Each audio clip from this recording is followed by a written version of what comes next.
Hi friends, அஸ்லாம் வலைக்கம். எல்லாரும் நல்லா இருக்கீங்களா?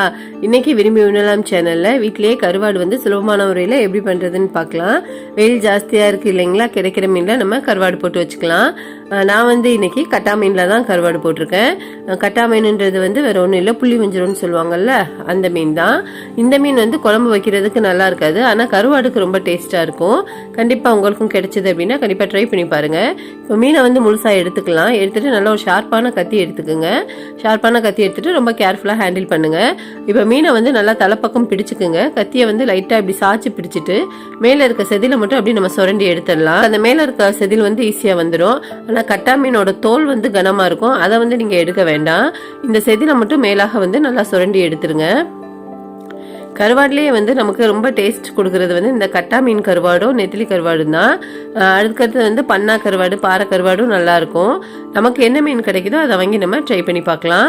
இப்போ வந்து தலையை வந்து கட் பண்ணி எடுத்துடலாம். உங்களுக்கு தலையோட வேணும் அப்படின்னா மீனுக்கு உள்ளே இருக்கிற அந்த செவில மட்டும் எடுத்துட்டு நீங்கள் அப்படியே காய போட்டுடலாம்.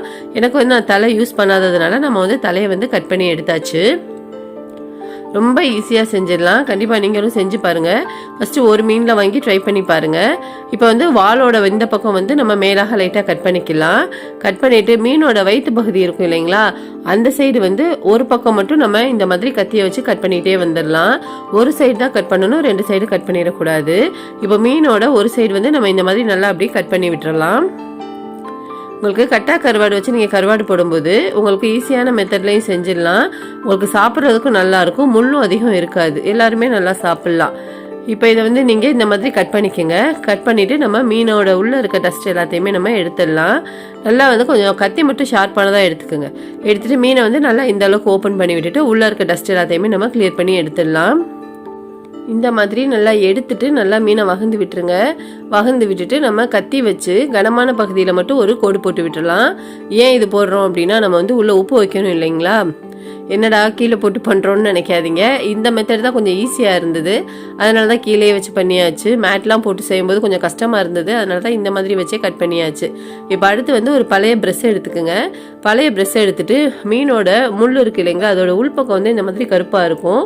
இதை வந்து நீங்கள் ரன்னிங் வாட்டர்லேயே ப்ரெஷ்ஷை வச்சு தேய்ச்சி விட்டீங்க அப்படின்னா நமக்கு ஈஸியாக போயிடும். இது வந்து நல்லா ஃபுல்லாக சுத்தம் பண்ணணும்னு அவசியம் இல்லை. ஓரளவுக்கு கொஞ்சம் நிறையா இருக்கிறத வந்து நம்ம கிளியர் பண்ணிடலாம். கொஞ்சம் கொஞ்சம் இருந்தது அப்படின்னா பரவாயில்ல. இந்த மாதிரி நம்ம எல்லா மீனுக்கும் வந்து எடுத்துக்கலாம். ஃபுல்லாக இருந்தது அப்படின்னாலும் நல்லா இருக்காது. கொஞ்சம் இருந்தது அப்படின்னா மீன் காஞ்சதுக்கு அப்புறமா நம்ம கருவாடை வரும் இல்லைங்களா, அப்போ நம்ம கட் பண்ணும்போது அதையும் சேர்த்து கட் பண்ணி எடுத்துடலாம். முடிஞ்ச வரைக்கும் உங்களுக்கு எவ்வளோ வருதோ அந்த அளவுக்கு வந்து நீங்கள் ப்ரெஷ்ஷை வச்சு நல்லா க்ளீன் பண்ணிக்கோங்க. ரன்னிங் வாட்டரில் பண்ணும்போது நமக்கு ஈஸியாக இருக்கும், அதனால தான் வந்து நம்ம